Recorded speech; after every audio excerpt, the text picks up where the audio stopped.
Hey man, yes sir. Real stay shit. You already know what the fuck going on, man. We gotta get into this fucking Juice Wrld album and how the fuck it's been released. But before we do that, I'm gonna need y'all to like, comment, subscribe, and let's run this shit the fuck up, man. Go check out my fucking merch, link in the description. So let's fucking go. So this week we were met with the momentous occasion of the Juice Wrld album dropping. They had a whole rollout for it. They had a whole like sold out United Center in Chicago, but they basically had like an album release concert where they had features of like Trippie Redd, Lucky, Ski Mask the Slump God, D Savage, hella people performing and shit, showing love. Everyone's showing up for the Juice Wrld legacy. This is like, I'm pretty sure his first project that he's dropped posthumously. I'm pretty sure, or did he drop something else? No, maybe this is his second project that he dropped posthumously, actually. Yeah, I think this is his second project that he dropped posthumously.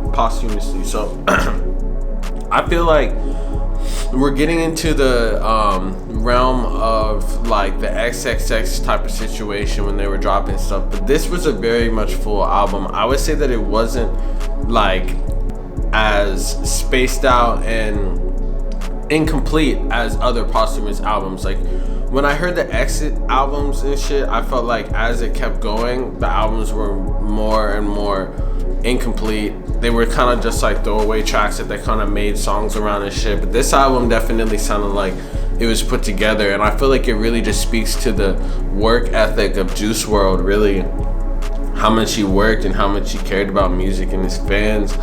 Like, he was definitely going through shit, but I feel like when you're going through shit, that's when you make your best music. And I feel like this type of music really hit a lot of people, and I feel like the way that it was released and everything, it wasn't no shit where it was like just like a cash grab and people just trying to come up on bread and shit. Because that's how I feel like a lot of other posthumous albums are. Like, you look at like the Pop Smoke posthumous album, not his like one that came out, well, I guess the Meet the Woo one wasn't really posthumous, but he died after, like, right before when it just came out. But you look at like his newest album, they kind of just put that shit with hella features, which obviously is going to be the case when someone dies, because a lot of the tracks aren't always finished and shit.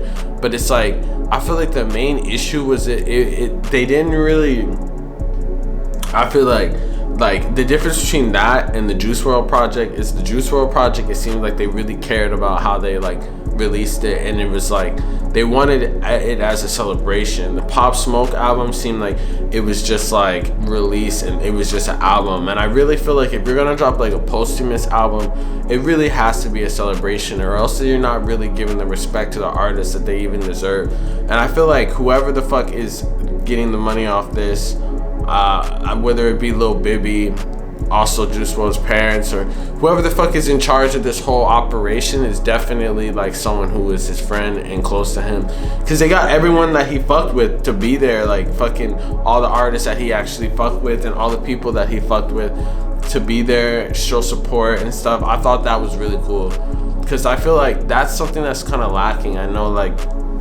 when an artist dies, to really like respect them as a person in that type of form, you know? Like, I definitely feel that this album is speaking to people, and Juice Wrld really did have a huge ass fan base and shit. And I don't know if it was a cash grab. I don't really think you could say that, but it is kind of approaching that, just because it's like it's the second posthumous album, so obviously it's gonna be like some type of like niggas trying to get some bread off of it. But if it's feeding his family and it's going to his family and shit, I feel like it's all good, man. But this Juice Wrld album is really crazy, because it's like this nigga, I mean, I don't know if it's a surprise that he's selling a live artist outselling them, but like, I don't know, this dude is dead, so it's not like he can really promote it. But then death, I guess, is the biggest promotion, which kind of sucks. But he was already selling hella, but he's outselling like greats and shit. Like, look at Rick Ross, only selling 30K. This nigga Juice Wrld's outselling him by almost like 4 times.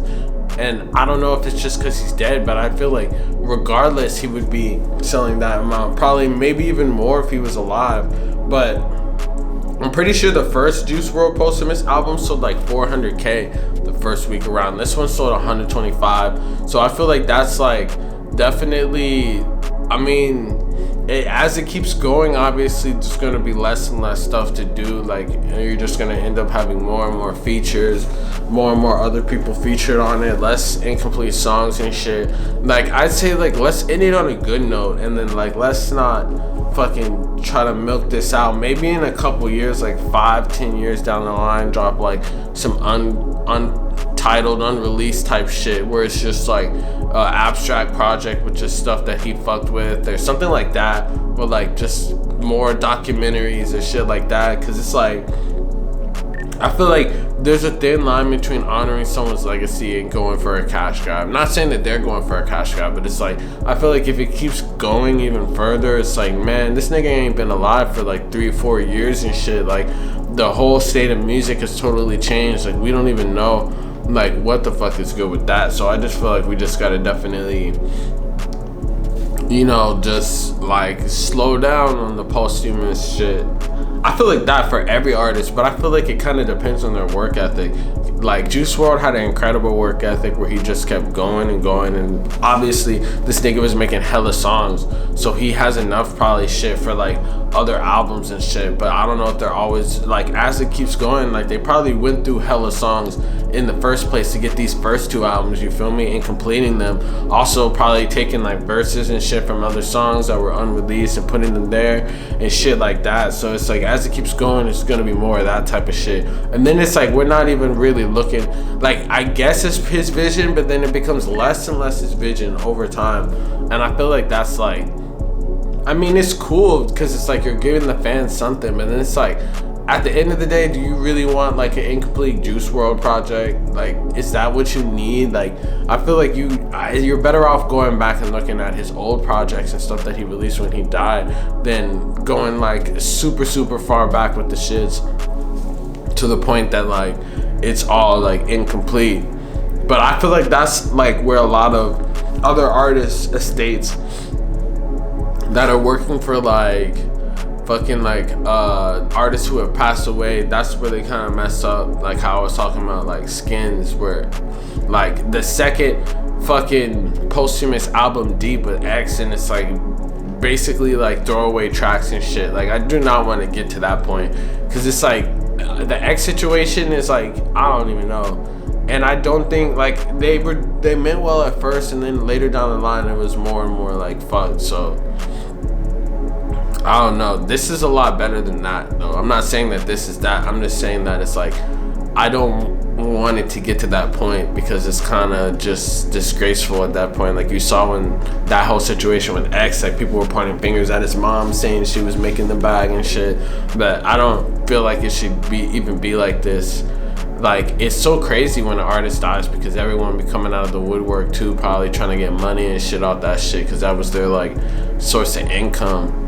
But I'm just glad that the Juice WRLD situation, I don't know if it was because it was the same people that were working with Juice WRLD were working with X, and they saw the mistakes that they made with the X releases and shit. But it's gonna be interesting to see what they do. Like, I know they dropped like an HBO special and probably got some documentaries and shit in the works.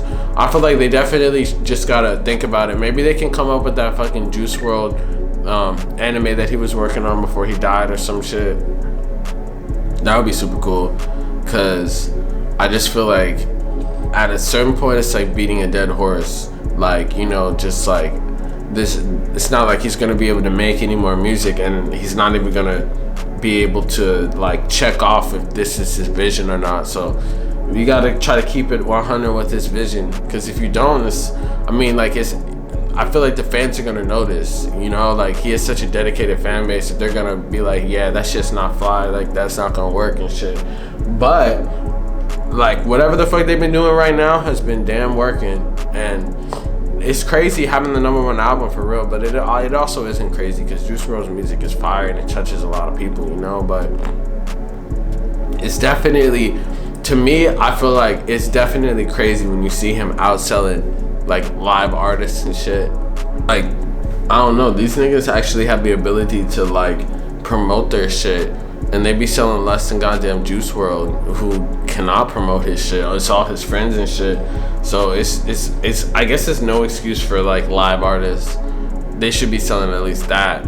I mean, if they're on some legend shit, but Juice World really was a legend. So, hey man, R.I.P. him. Real stay safe shit. You already know what the fuck going on. Make sure y'all like, comment, subscribe. Go cop some merch. Link in the description and shit. Let me know if you think that this album drop was respectful, or if you think it was a cash grab in the comments. That's your homework assignment, nigga. Peace. That's my thoughts on this shit.